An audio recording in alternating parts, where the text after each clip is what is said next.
सुबह के सिर्फ 4 बजे हैं और आज भारत के कई शहरों में सूरज से पहले इंसान जग गए हैं और हर शहर में आज एक लंबी कतार दिखाई दे रही है। ये कतार कोई बैंकों के बाहर नहीं है, ये कतार कोई रेलवे स्टेशन के बाहर नहीं है, ये कतार कोई अपने बच्चे के एडमिशन के लिए किसी स्कूल के सामने लगी नहीं है। ये कतार लगी है गैस एजेंसियों के बाहर।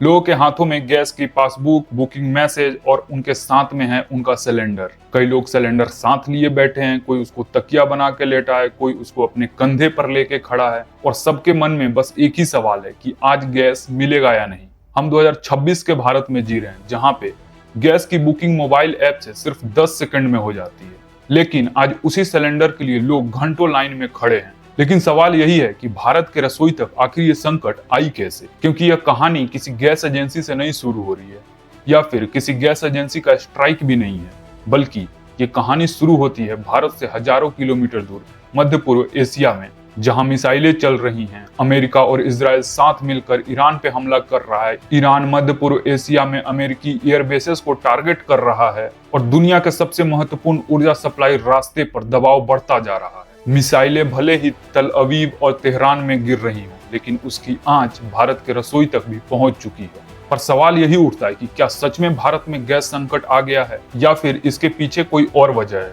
जानेंगे इस वीडियो में विस्तार से, तो चलिए शुरू करते हैं। नमस्कार दोस्तों, भारत एक ऐसा देश है जहां हर चीज का एक अनोखा समाधान है और इस समाधान का नाम है इंतजार, और वो भी कतार में। आपको रेलवे स्टेशन पे ट्रेन की टिकट चाहिए तो कतार में इंतजार करो। आपको हॉस्पिटल में किसी डॉक्टर से मिलना है तो कतार में इंतजार करो। आपको किसी अच्छे स्कूल में अपने बच्चे के एडमिशन कराना है तो कतार में इंतजार करो। किसी सरकारी दफ्तर में किसी सरकारी ऑफिसर से मिलना है तो कतार में इंतजार करो। हर जगह सिर्फ इंतजार है, और जब भी देश में कोई बड़ी हलचल होती है तो ये कतारें और लंबी हो जाती है। जैसा कि आपने कोरोना में देखा होगा, हर हॉस्पिटल के बाहर कतारें थी। जैसा कि आपने नोटबंदी के समय देखा होगा, हर बैंक के बाहर एक लंबी कतार लगी हुई थी। 2014 के पहले भी आपने देखा होगा कि गैस के लिए लोग लंबी लंबी कतार लगा के खड़े रहते थे। आज फिर से लंबी कतारें दिखाई देने लगी हैं, और इस बार किसी बैंक के बाहर कतारें नहीं लगी, इस बार किसी हॉस्पिटल के बाहर कतारें नहीं लगी, इस बार कतार लगी है गैस एजेंसियों के बाहर। सुबह का समय है, कई शहरों में सूरज अभी निकला भी नहीं और लोग लंबी कतारों में खड़े हैं।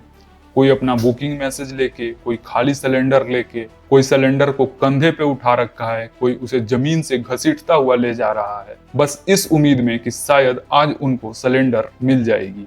और यह दृश्य सिर्फ छोटे कस्बों का नहीं है, बल्कि नोएडा से लेकर लखनऊ तक, मुंबई से लेकर दिल्ली तक, हर जगह इसी तरह के दृश्य देखने को मिल रहे हैं। यह वही देश है जहां मोबाइल ऐप से सिलेंडर सिर्फ 10 सेकंड में बुक हो जाते हैं, लेकिन अब डिलीवरी के लिए कई दिनों तक इंतजार करना पड़ रहा है।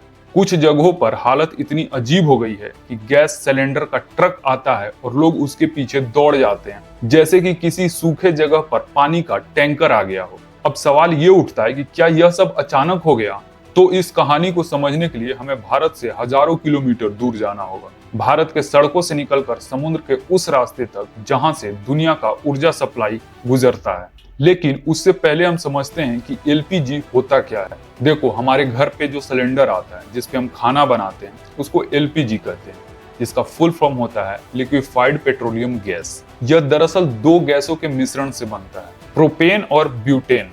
इसको लिक्विड फॉर्म में ही सिलेंडर में भरा जाता है ताकि ज्यादा दिन तक स्टोर किया जा सके। अगर ये गैस फॉर्म में होगा तो ये 7-8 दिन भी नहीं चलेगा। आज भारत के करोड़ों घर इसी पर निर्भर हैं।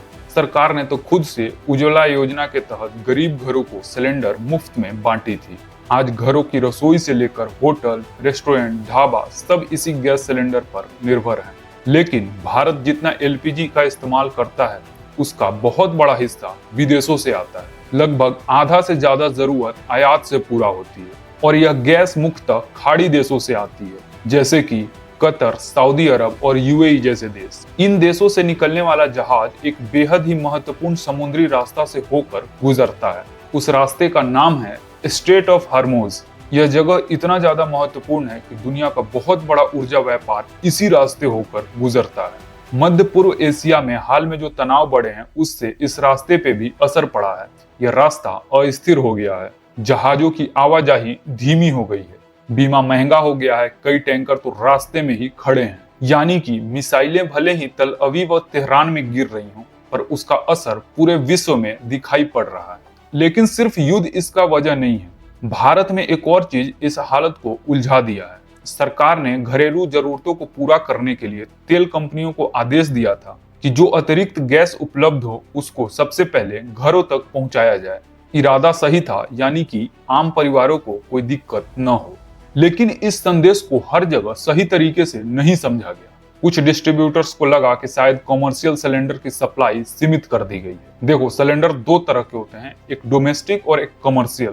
डोमेस्टिक जो हमारे घरों पे आता है 14 किलो वाला सिलेंडर, और जो कमर्शियल होता है वो लगभग 19 किलो का होता है, जो कि होटल रेस्टोरेंट वगैरह में इस्तेमाल होते हैं। और यहीं से सबसे बड़ी गड़बड़ शुरू हुई। रेस्टोरेंट और होटल मालिकों को गैस मिलने में देरी होने लगी और इसी वजह से मुंबई से दिल्ली तक कई बड़े रेस्टोरेंट और होटल बंद होने के कगार पे हैं। लेकिन इस कहानी में एक और किरदार भी है जो कि इस संकट को और बड़ा बनाता है, और वो है भारत में कालाबाजारी। देखो, बहुत से जगहों पे जहां आधिकारिक रूप से ये बताया जा रहा है कि सिलेंडरों की कमी है, सिलेंडर नहीं है, उन्हीं जगहों से सिलेंडर की कालाबाजारी हो रही है। मतलब कि जो सिलेंडर उपलब्ध है उनको पीछे से महंगे दामों पर बेचा जा रहा है, और यहीं से नया खेल शुरू हो गया है। सप्लाई कम है तो कुछ लोग इस संकट के घड़ी में भी एक अवसर ढूंढ लिए हैं। लेकिन इस पूरे खेल में सबसे ज्यादा परेशान कौन हो रहा है? जिनके पास पैसे हैं, जो अमीर हैं, वो चाहे सिलेंडर कितना भी महंगा हो जाए वो खरीद लेंगे। जो गांवों में रहते हैं वो शायद चूल्हे पे लकड़ी या उपला यूज करके खाना बना लेंगे। लेकिन वो मिडिल क्लास जो शहरों में रहता है, जो सुबह नौकरी पे जाता है, जिनके बच्चे सुबह स्कूल जाते हैं, सबसे ज्यादा परेशान वो लोग हैं। जिसको नौकरी पे जाना है वो सिलेंडर लेके सिलेंडर भरवाने जाएगा तो उसका काम कौन करेगा? तभी कुछ शहरों से अजीब दृश्य दिखाई देने लगे। कुछ ढाबे और रेस्टोरेंट पुरानी तरीकों से खाना बनाना शुरू कर दिए। मतलब कि वो फिर से मिट्टी के चूल्हे पर खाना बनाना शुरू कर दिए। एक तरफ हम चांद पे जाने की बात कर रहे हैं, भारत एक न्यूक्लियर शक्ति बन चुका है, और आज 2026 में हम वापस से अपने पुराने व्यवस्था में लौट रहे हैं, वापस से उसी धुएं पर खाना बनाने के लिए मजबूर हो रहे हैं। लेकिन सवाल ये उठता है कि क्या यह सब सिर्फ भारत में हो रहा है? क्या सिर्फ भारत ही ईरान और इजराइल के युद्ध से परेशान है?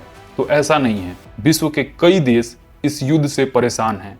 दुनिया के कई देश मध्य पूर्व के ऊर्जा बाजारों पर निर्भर हैं। जापान, दक्षिण कोरिया, यूरोप सब इस संकट से चिंतित हैं। लेकिन अंतर सिर्फ इतना है कि उन देशों ने लंबे समय के लिए, बड़े समय के लिए ऊर्जा भंडार तैयार कर रखे हैं। भारत में भी कई कदम उठाए जा रहे हैं, उत्पादन बढ़ाने की कोशिश की जा रही है। लेकिन बात वही है कि इन सब चीजों का समय पहले था, कोशिश हमें पहले से करके रखनी थी। लेकिन यह पूरे विश्व के लिए एक सबक जरूर है कि युद्ध चाहे किन्हीं देशों में हो रहा हो, उसका असर पूरे दुनिया पर जरूर पड़ता है। चाहे वो तेल की कीमतों में हो, जहाजों की आवाजाही में, या फिर उसका असर हमारे रसोई तक। और जब भी ऐसा हुआ है तो भारत का वही पुराना दृश्य लौटकर वापस आता है। भले ही हम कहने के लिए दुनिया की चौथी सबसे बड़ी अर्थव्यवस्था बन गए हों, लेकिन आज भी हमारे यहाँ चौथी अर्थव्यवस्था लायक कुछ है नहीं। हम बात ये करते हैं कि हम जापान को पीछे छोड़ देंगे, लेकिन जापान में लोग सड़कों पर सिलेंडर लेने के लिए विवश नहीं हैं। भारत में तो कुछ भी होता है तो लोग सड़कों पे आ जाते हैं। वो अपनी मर्जी से नहीं आते, बल्कि मजबूरी में आते हैं। भारत जरूर एक महान देश है, लेकिन इसकी व्यवस्था अभी उस महानतम ऊंचाई पर नहीं पहुंची है। यहाँ आज भी कालाबाजारी जारी है। भारत में ऊर्जा के कुछ खास स्टॉक हैं नहीं कि अगर कोई भी बड़ा संकट आता है तो हम उसको लंबे समय तक झेल सकें। युद्ध हमारे दरवाजे पे नहीं है, फिर भी हमारा ये हाल हो गया है।